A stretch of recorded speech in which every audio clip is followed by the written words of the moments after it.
இங்கே பாருங்கள் மலையெல்லாம் எப்படி எவ்வளோ அழகாக இருக்குன்னு. இது வந்து கவுகாசஸ் மவுண்டெயின்ஸ். இங்கே வந்து பார்த்தீங்கன்னா நிறையா காளான்லாம் முளைச்சிருக்கு. இதை வந்து இப்போது சேகரிக்க போகிறோம். 1 2 4 எல்லாத்தையும் பறிச்சுட்டு மொத்தமாக எவ்வளோ இருக்குன்னு உங்களுக்கு காட்டுறேன். பாருங்கள், இது மண்ணில் இருக்குது. எவ்வளோ பெருசாக இருக்குன்னு பாருங்கள்.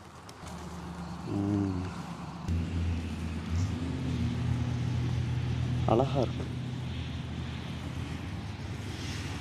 இங்கே பாருங்கள், குழிக்குள்ள காளான் முடிஞ்சிருக்கு.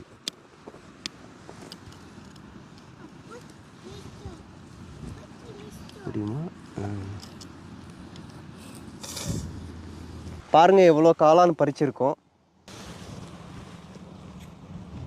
ஸோ இந்த காளானில் விஷம் இருக்கா இல்லையான்னு நெட்டில் தேடி பார்த்து அதுக்கப்புறம் சாப்பிட்டு உங்களுக்கு சொல்கிறேன். ஸோ இந்த வீடியோ உங்களுக்கு பிடிச்சிருக்கும்னு நினைக்கிறேன். அஸ்ஸலாமு